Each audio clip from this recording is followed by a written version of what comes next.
समर्पित ये गार्डन होना चाहिए, इस संकल्पना से हमने इसका विकास किया। जब हमने ये सोचा उस समय पूरे देश में मिलिट्री को डेडिकेटेड कोई भी गार्डन नहीं था, लेकिन बाद में माननीय प्रधानमंत्री जी ने वार मेमोरियल बनाए। वार मेमोरियल बनने के बाद सेना को डेडिकेटेड एक गार्डन वो हो गया, और वार मेमोरियल बनने के बाद अब ये सेना को समर्पित दूसरा गार्डन होगा। लेकिन परमवीर चक्र विजेताओं को समर्पित ये एकमात्र गार्डन है पूरे देश में। इसको डिजाइन करते समय इसका भूमि पूजन जो है वो परमवीर चक्र विजेता से होना चाहिए। इसलिए योगेंद्र यादव जी, जिन्हें 19 साल की आयु में परमवीर चक्र मिला था, उनके हाथ से इसका भूमि पूजन हमने कराया और उसके पश्चात ये काम का प्रारंभ हुआ। उस समय नितिन जी की अध्यक्षता में योगेंद्र यादव जी के हस्ते भूमि पूजन संपन्न हुआ। इसको डिजाइन करते समय सामने इंडिया गेट बना हुआ है। इंडिया गेट का लाइन स्केच बताया है, कारण अगर इसको पूरा बंद कर देते तो अंदर का विजन उससे समाप्त हो जाता था, इसलिए लाइन स्केच में इंडिया गेट बनाया हुआ है। इंडिया गेट के पास में अमर जवान ज्योति है, इस दृष्टि से अमर जवान ज्योति के रूप में हमने उसको भी निर्माण किया है। इसके पीछे में वहाँ एक ऑडिटोरियम है, एमपी थिएटर, यहाँ 250 लोग एट ए टाइम बैठ सके, इस प्रकार का नियोजन है। ये नियोजन करते समय हमने ध्यान में रखा कि नागपुर जिले में करीब 98 लोग ऐसे हैं जिन्होंने स्वतंत्रता के आंदोलन में अपनी शहादत दी है।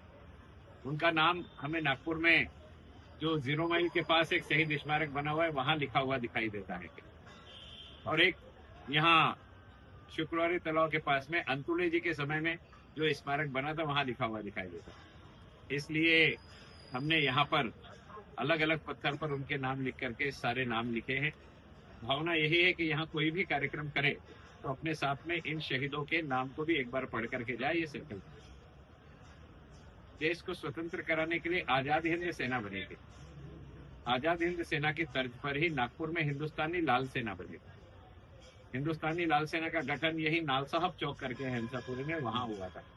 उसकी पहली मीटिंग, जिसे हम तेलनखेड़ी कहते हैं, उसको उस समय रानी तालाब बोलते थे, कारण रानी के विचरण के लिए वो बगीचा बना हुआ था। वहां पर हिंदुस्तानी लाल सेना की स्थापना हुई थी, इसलिए हिंदुस्तानी लाल सेना का इतिहास लिखा है। हिंदुस्तानी लाल सेना को बनाते समय जिन लोगों ने उसमें पूर्ण रूप से भूमिका निभाई, ऐसे 132 लोगों के नाम लिखे गए हैं। और हिंदुस्तानी लाल सेना ने 1942 के आंदोलन में नागपुर के कलेक्ट्रेट पर कब्जा करके 3 दिन तक के उस कलेक्ट्रेट पर अपना कब्जा कायम रखा था। और मगनलाल बागड़ी एकमात्र ऐसे व्यक्ति है जिन्हें स्वतंत्रवीर सावरकर के बाद में दोहरे मृत्यु आजन्म कारावास की सजा हुई। इसलिए वो इतिहास भी लोगों के सामने आना चाहिए, इसलिए उस बात को भी हमने वहां पर रखा है। हिंदुस्तानी लाल सेना में एक बाबूलाल गुप्ता करके व्यक्ति, ये बाबूलाल गुप्ता यानी वह व्यक्ति जिस समय चंद्रशेखर आजाद जी शहीद हुए तो उस बगीचे में बाबूलाल जी गुप्ता उनके साथ थे, और चंद्रशेखर आजाद जी ने उनको वहां से निकाला कि तू अभी बहुत कम उम्र का, यहाँ से चले जा।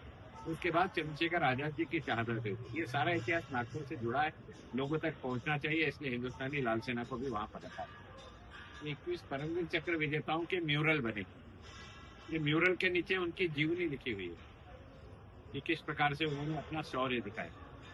अब म्यूरल भी है, जीवनी भी है, तो बैटल फील्ड भी दिखना चाहिए जहां उनका शौर्य हुआ। इसलिए आप देखेंगे बैकग्राउंड में जो म्यूरल बना हुआ है कांच का बना हुआ है, कांच के चिप्स से बना हुआ है। उसका कलर कभी फेंट नहीं होगा, उसमें कभी फंगल नहीं लगेंगे, उसमें कभी डस्ट नहीं बैठेगा। इस प्रकार से उसको केमिकली ट्रीटेड है। और वो बैटल फील्ड के बीच में सैनिक और उसकी जीवनी, इस प्रकार की संकल्पना है।